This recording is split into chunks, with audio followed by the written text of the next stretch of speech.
They were largely English films and Bengali films, which my parents would approve.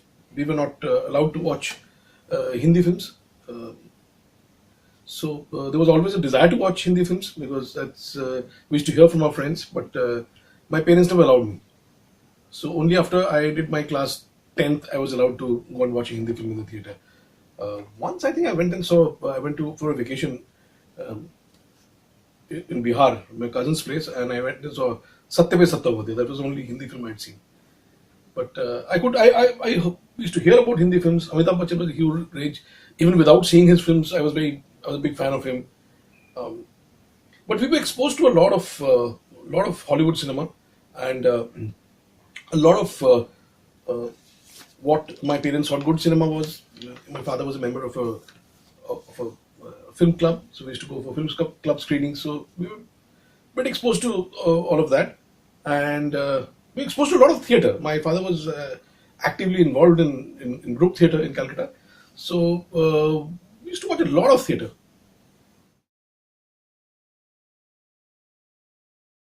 Interesting still photography also. How it happened is I always wanted to paint. I was it was something I was always wanting to do, but I didn't know how to. I mean, that there is a technique to painting we were taught in school, but not really that well. So this desire to paint was always probably hidden inside. And then when I got a camera, uh, dad gifted me a camera, and suddenly I realized that you can create an image, you can create a picture that's your own. It was like a discovery for me that I could have my own picture. So there came the interest in photography, and as I got interested, I learned. I was learning how much more you can do, how many different ways you can express yourself. So I really took to it. Having said that, it was not very easy. Photography was not a inexpensive hobby those days because films were difficult to get. So we used to go and buy cut films from the local studio, and you from our pocket money used to save, and probably afford once in a month or two we could afford to expose one roll of film. So I mean, I would have wanted to do more photography, but it was not economically viable.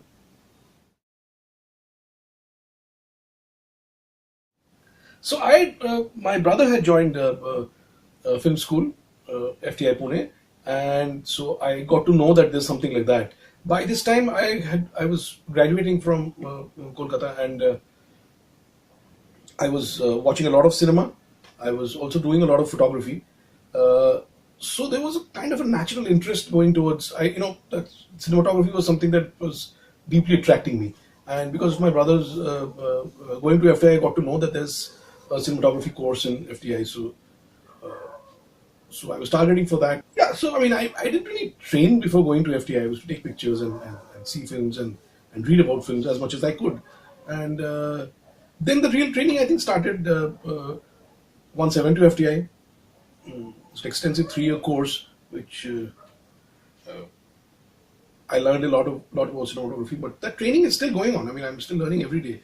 Every the technology is changing every day. I'm changing. So there's a lot to learn.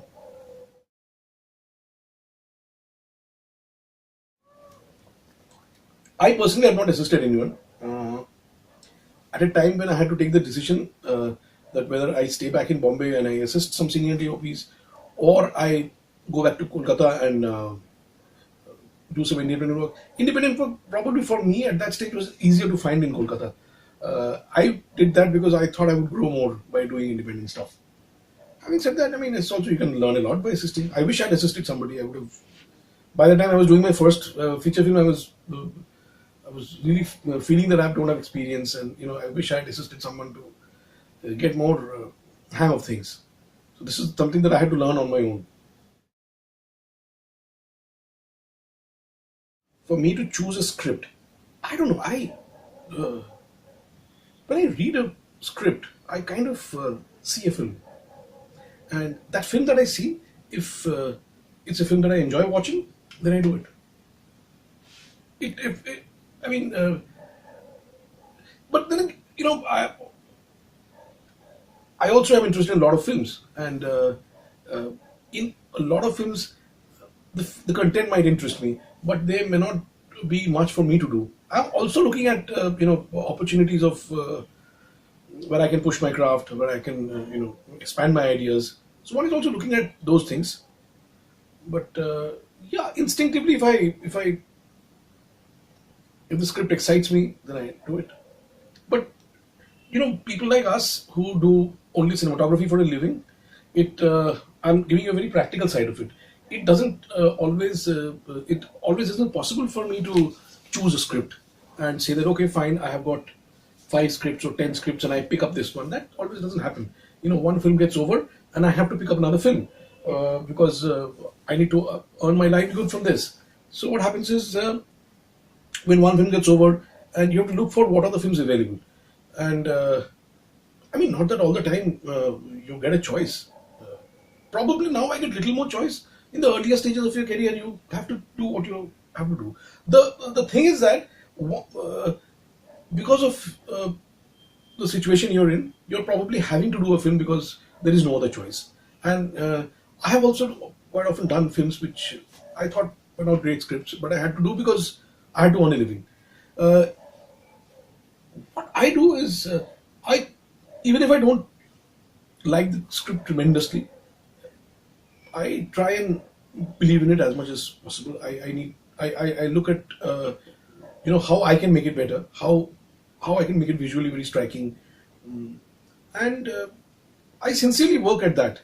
So I think that's important. I mean, that's the point I really want to make. That you need to believe in what you're doing, and sometimes you can make a bad script work if you have that commitment towards the script. So this was my first film project was many years back. A film called Bada Din, a Hindi film made from Kolkata. Extremely amateurish work. I, I find it very embarrassing to talk about it. Also, just so such an amateurish attempt. But I was in Kolkata, and there's this singer filmmaker Anjan Dotto who was doing his first film, and we had met, and he was looking for a young cinematographer to shoot it. So he asked me, and I did it. I mean, I was I just passed out of the institute, and it's a very low budget film, and it's a great learning experience. I mean, people would just cinematographers today they would young cinematographers today would find it incredible how we shot that film. There was no video assist. We were shooting on CinemaScope without de-anamorphic eyepiece. So I mean, what I was seeing was a squeezed image on the eyepiece, and it was an old defunct 2C camera. I don't know how we managed to shoot this film, but it was great. It was so exciting. To me, at that point of time, it was the most important thing that I was doing, no matter how embarrassed I am about it today.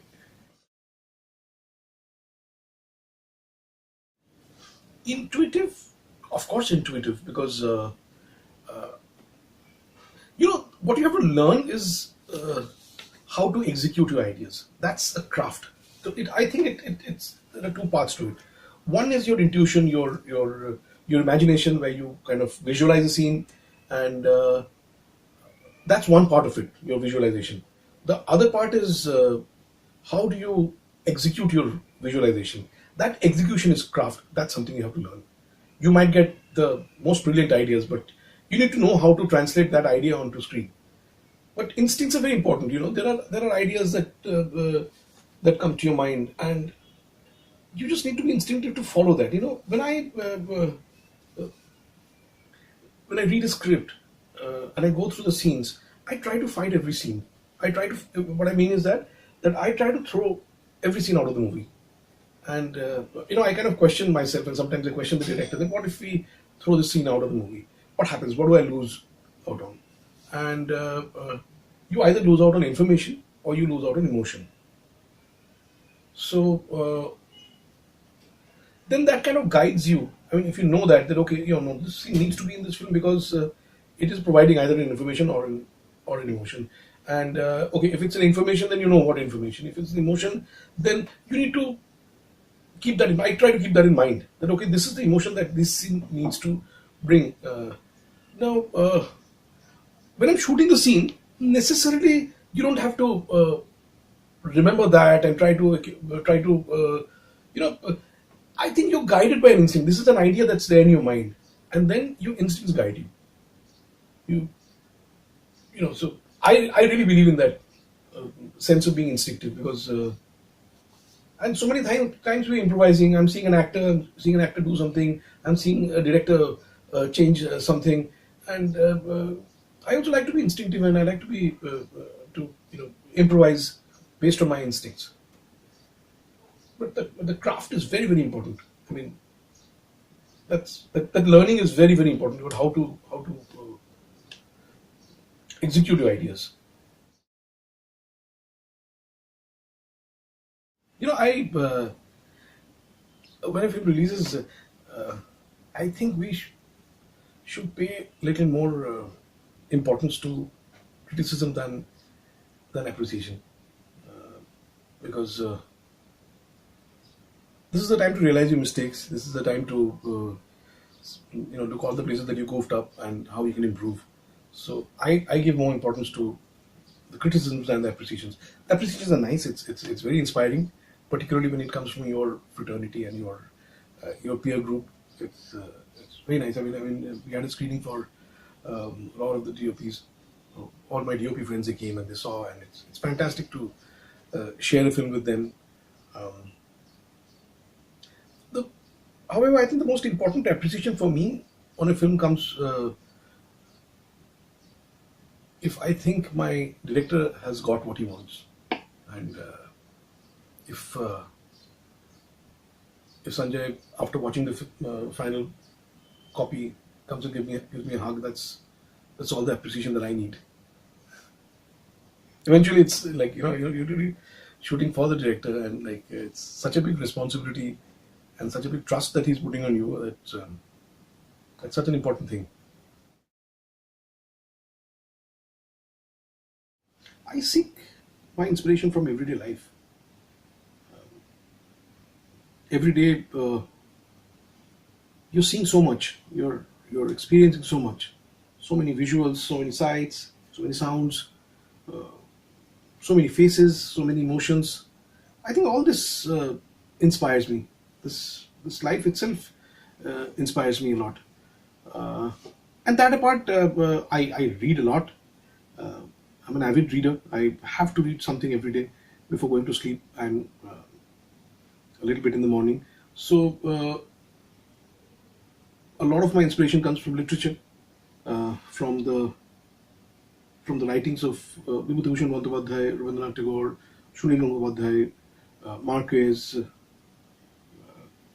I don't know. I can't. I'm like uh, so much from literature, because when you read something, um, you start forming an image in your mind, and these are you start imagining a place, or you start imagining a face, or a certain visual, and and those images remain. They are like so. Literature for me is a huge uh, source of inspiration. It really makes me think. It really makes me visualize. So that's something. I listen to a lot of music, from Hindustani classical to Western classical to jazz to Hindi film music to Bengali songs, and music also inspires me in a very, very big way. Uh, these are things which kind of expands your imagination. It just expands your mind. It helps me visualize. So there's music, uh, and there's I watch a lot of paintings. Watch a lot of photographs, movies. So I think all of these inspire me. In particular, I I don't know. It's very difficult for me. I'm so inspired by so many things. It is very difficult to pinpoint.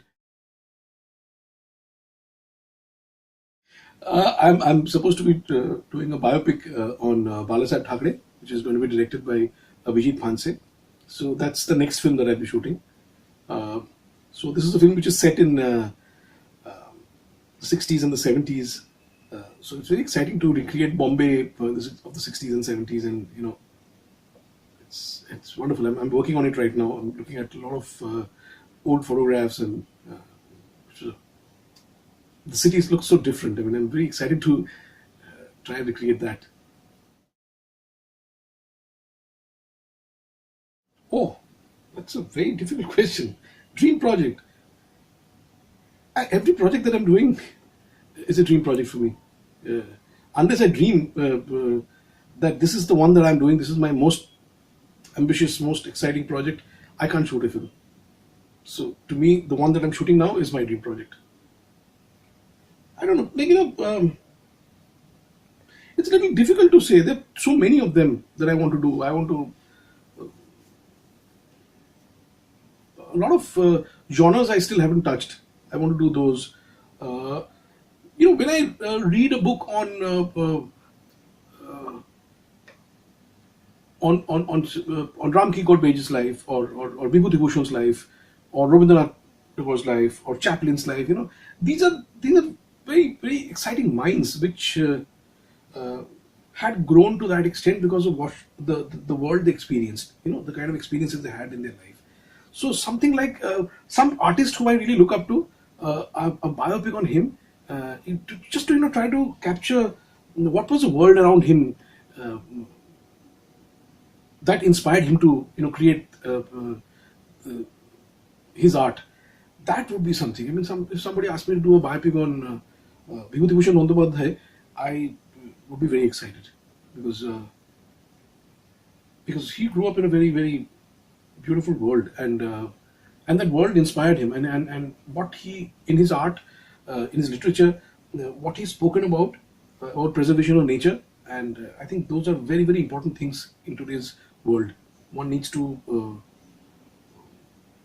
care for the nature, and really believe in retaining the world the way it is meant to be. That is very important, and yeah, something like that would be very exciting.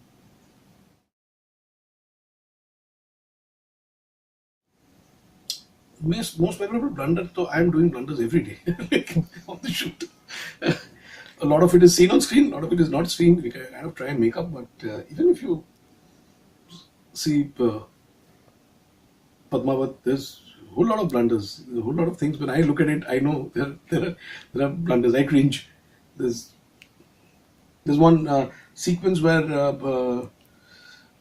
Gora Singh there's a confrontation between Padmavati and Gora Singh on the bank of the pond, and it's a night exterior scene, and for the wide shot, the position of the moon box on the crane is fine.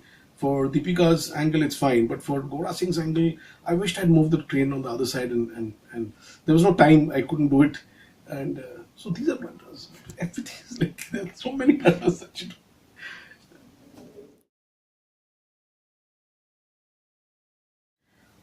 I'm not in a position to advise. I can only try and inspire them. I want to tell young cinematographers that what they're doing is a very important job. Years later, when all that will remain is the work that we have done, and you know, so what you're doing today is you're leaving something for your future generation. So that is something that is to be done with a certain amount of seriousness and honesty, because the world will change 50 years now later, 100 years later, when someone looks at the films that we've shot. The world then is going to be very different. So you're actually doing a very important job of keeping something for the future.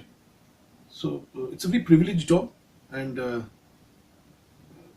that needs to be done correctly, I think. Uh, Young cinematographers, I don't know. I take a lot of advice from young cinematographers. I mean, I'm really not in a position to give advice. I'm seeking for advice. A couple of things have changed. The way I see young people shoot these days. I find there's a little lack of sanctity for the shot. I mean, just because it's digital and you can keep shooting and keep deleting, uh, has when we're shooting on film, uh, a shot was very important because stock was limited. One needs to have, because that limitation inculcates a certain amount of restraint and a certain amount of restraint. That's very important. When as a young photographer, when I was shooting, doing my amateur photography, the you film stock was so limited that you used to get one roll of 36 shots, and you know, so each frame was very precious. So when I would shoot, we would think behind, put a lot of thought behind if this shot is right or not. Maybe a little here, maybe change the lens. And you put some thought into taking that one shot, because that one shot was really precious. That in today's time has become a little diluted, and it's good in a way that you're getting more options, you're getting more chances to shoot. You know, but what is going away is a little thought that used to go behind the shot. That's something I'd like people to think about.